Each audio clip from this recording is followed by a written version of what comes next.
आदरणीय महाराष्ट्र राज्याचे माजी मंत्री अण्णासाहेब डांगे तथा आप्पा यांच्या 91व्या वर्षात पदार्पण आणि संत ज्ञानेश्वर शिक्षण संस्था ईश्वरपूर याच्या विविध उद्घाटनाचा कार्यक्रम आणि आप्पांच्या आत्मचरित्र जीवनावरील आम्रवृक्ष या पुस्तकाचा प्रकाशन सोहळा या प्रसंगी उपस्थित असलेले महाराष्ट्र राज्याचे कर्तव्यदक्ष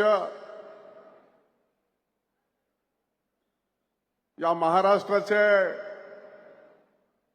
खऱ्या अर्थाने विकास पुरुष आदरणीय देवेंद्रजी फडणवीस साहेब, विधानसभेचे अध्यक्ष ॲडव्होकेट राहुल नार्वेकर, उच्च शिक्षण मंत्री आणि सांगली जिल्ह्याचे पालकमंत्री आदरणीय चंद्रकांतदादा पाटील, सार्वजनिक बांधकाम मंत्री शिवेंद्रराजे भोसले, ग्रामविकास मंत्री नामदार जयकुमार गोरे, व्यासपीठावर उपस्थित असलेले सर्व खासदार, आमदार, माजी आमदार, सहकारी संस्थेचे आजी माजी पदाधिकारी, स्थानिक स्वराज्य संस्थेचे सर्व आजी माजी पदाधिकारी, या शिक्षण संस्थेच्या संकुलात उपस्थित असलेले सगळे विद्यार्थी विद्यार्थिनी, पालक, त्याचबरोबर या परिसरातील सर्व नागरिक, शेतकरी बंधू, पत्रकार मित्र आणि छायाचित्रकार बंधूंनो आणि भगिनींनो, या कार्यक्रमासाठी विशेष असं उपस्थिती आणि नियोजन करण्यामध्ये चिमनभाऊ डांगे, विश्वासबापू डांगे, बंधूंनो आणि भगिनींनो, खरं तर आप्पांचं भाषण झाल्याच्या नंतर त्यांचं भाषण म्हणजे मी माझ्या जीवनाला, राजकारणाला सुरुवात केल्यापासून भाषण ऐकतोय आणि आप्पांच्या भाषणामध्ये, पुस्तकामध्ये आणि लेखामध्ये जे लिहिलेलं असतं ते चिमनभाऊंनी सांगितल्याप्रमाणे कुठलीही पर्वा न करता वस्तुस्थिती लिहिण्याचं, खुमासदार लिहिण्याचं आणि कोणाची पर्वा न करण्याचं लिखाण असतं. म्हणून मला आज चिंता आहे की आम्रवृक्ष या पुस्तकाचं प्रकाशन केल्याच्या नंतर या पुस्तकात नेमकं काय असेल याची मला चिंता आहे. मला तर आत्ताच बघायला मिळालं, पण वाचल्यानंतर काय होईल सांगता येत नाही.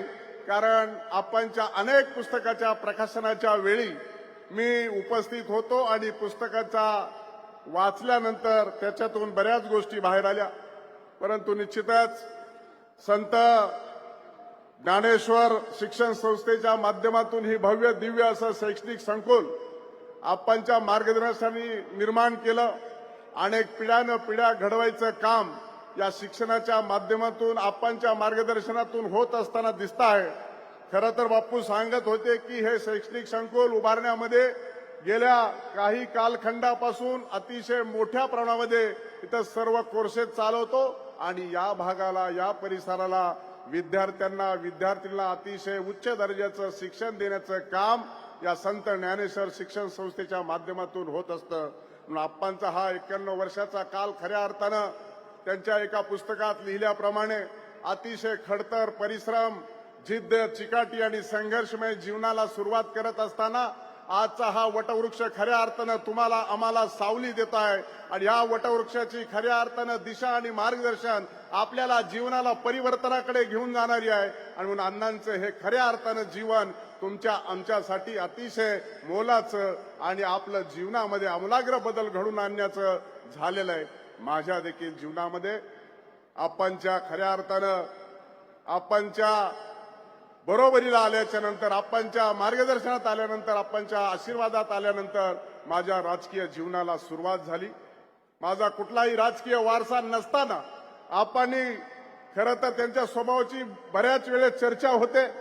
आप्पा कडक आहेत, आप्पा नियमाचे आहेत, आप्पा एकदम शिस्तबद्ध आहेत, अतिशय दुरीवर लागतं. आता देखील मला नावं लिहून मागितली, ती देखील सांगितलं होतं ना तुला, मोठी लिहे लहान लिहिले कसे. आणि म्हणून मी पहिल्यांदा ज्यावेळेस संपर्कात आलो 1995 साली, तेव्हा मला आप्पा फक्त एकदाच खवळले होते. त्याच्यानंतर मी त्यांचं खवळून घेतलं नाही आणि आप्पांच्या आदर्शनात मार्गदर्शनात मी एकमेव असा कार्यकर्ता निर्माण झालो की त्या वरिष्ठ सभागृहाचा सभापती झालो. आप्पांच्या नंतर गोपीनाथजी मुंडे यांचा आशीर्वाद लागला आणि आता मला देवेंद्रजी फडणवीस यांचं सहकार्य लाभलं. आणि म्हणून आप्पाच्या शिस्तीचा, आप्पांच्या नियमाचा आणि आप्पांच्या स्वभावाचा माझ्या जीवनामध्ये परिपूर्ण उपयोग करून घेतला. त्याबद्दल मी आप्पांच्या चरणी नतमस्तक होऊन त्यांच्या 91व्या वाढदिवसाला मनपूर्वक अशा शुभेच्छा देतो. 100 वर्ष शतायुष्य आपण पूर्ण व्हावा आणि अशाच आपला मार्गदर्शनाचा वेल आमच्यासाठी खुला राहावा, अशा प्रकारे मी पंढरीच्या पांडुरंगाच्या चरणी प्रार्थना करतो आणि माझं बोलणं थांबवतो. जय हिंद, जय महाराष्ट्र. धन्यवाद साहेब. यानंतर माननीय नामदार राहुलजी नार्वेकर, अध्यक्ष विधानसभा महाराष्ट्र राज्य, यांना विनंती आहे आपलं मनोगत व्यक्त करण्यासाठी.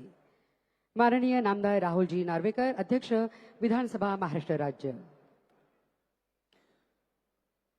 नमस्कार. संत ज्ञानेश्वर शिक्षण संस्थेचे संस्थापक, अध्यक्ष, माजी मंत्री माननीय डॉक्टर अण्णासाहेब डांगे उर्फ अप्पा यांच्या जीवन प्रवासातील 91व्या वर्षाच्या मंगलमय प्रारंभ होत असून त्यानिमित्त त्यांच्या सत्कार सोहळा व आम्रवृक्ष